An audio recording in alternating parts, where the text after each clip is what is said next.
Hello Libra, Sun, Moon, Rising, and Venus signs. Kamusta kayo? Sana ba'y nasa mabuti kayong kalagayan?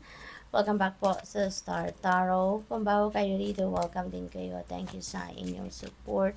I truly appreciate it. God bless you all. Libra, pauna mensahe po ninyo ay open your heart, love yourself, dare to be vulnerable. Libra, maaring nakakalimot ng iba sa inyo dito na alagaan ang inyong sarili, ipamper ang inyong sarili, itreat ninyo ang inyong sarili when needed, no? Kaya inibitahan kayo dito to love yourself, okay? Love yourself, huwag kayong masyadong stricto sa sarili ninyo, yung mga ganon, okay?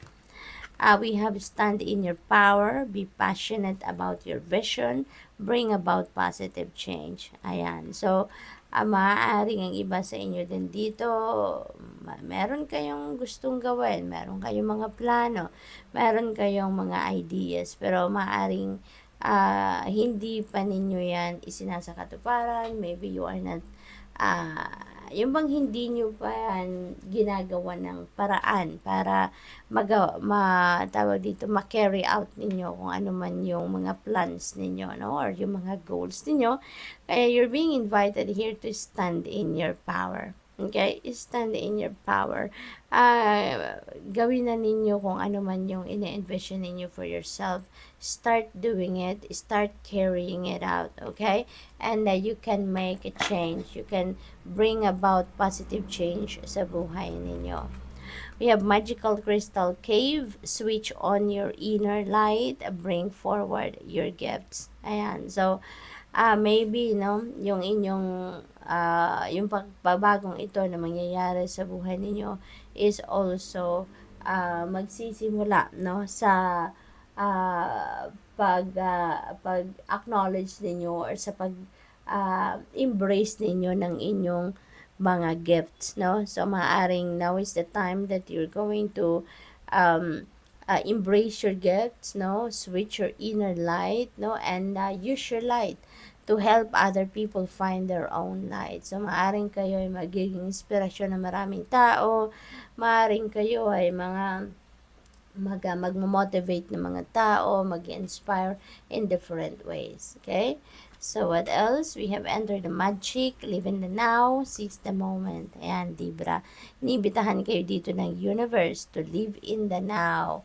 Wag na nating, do not dwell anymore on what happened already in the past kasi tapos na yon, that's already behind us. Let's focus on what is happening right now kasi the most powerful period sa buhay natin is the now, yung ngayon, 'di ba? Kaya seize every moment na nag-unfold sa buhay natin right now at hindi yung nakaraan na, yung tapos na, or kung hindi yung sa mangyayari pa lang, hindi yung sa future, okay? What else? We have creative solutions, think outside the box, view things from a higher perspective. Ayan. So, siguro ang iba sa inyo dito is in a situation na kailangan ninyo ng solusyonan ng isang problema, no? And what you need right now is a creative solution, no? So, think outside the box. Sumubo kayo ng mga bagong pamamaraan ng pag-solve sa inyong problema rather than mag-stick kayo sa kung ano ang normal ninyong ginagawa, no? So, maaari ngayon, kailangan ninyong sumubok ng bagong pamamaraan, okay? Para ma-solve ninyo ang problema ninyo at this time. What else? We have new opportunities, declutter your life, alright? Declutter your life, glimpse a magical doorway. Ayan, so may mga opportunities napaparating sa inyo, Libra, kaya kailangan ninyo na mag-declutter kayo ng inyong sarili, i-declutter ninyo ang buhay ninyo sa ngayon, at dahil mayroong mga oportunidad na paparating. So, in order for you to welcome that new opportunities in your life, you make sure that tanggalin nyo muna, no? Tanggalin nyo muna sa buhay ninyo yung mga bagay, tao, or even sitwasyon na hindi na nagsiserve ng inyong highest good. Okay? Kailangan nyo na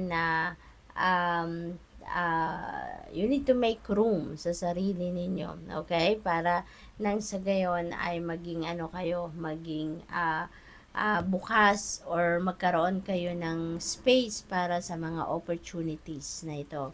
So what else we have? Be a beacon. Be an inspiration, light the way for others. Ayan. So ito talaga ang inyong mission sa ngayon, Libra.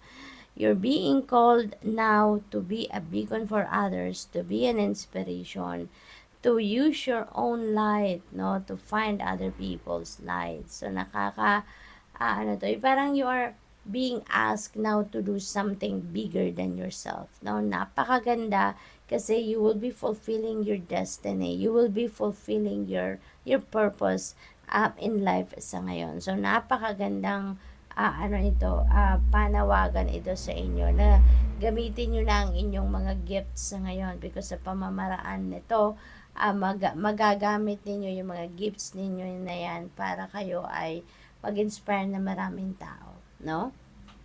So what else? We have spiritual warrior, show you are a wise leader, command the universe. Ayan. So yung tatlong ito, no, magkakadugtong ang energy nito, na yung mensahe nito.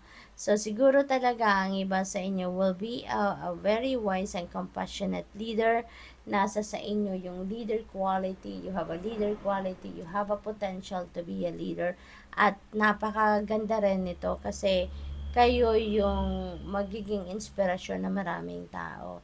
Kayo yung maggagabay, no, sa maraming tao dito as a leader. So good luck. Thank you for watching Love and Light. Namaste.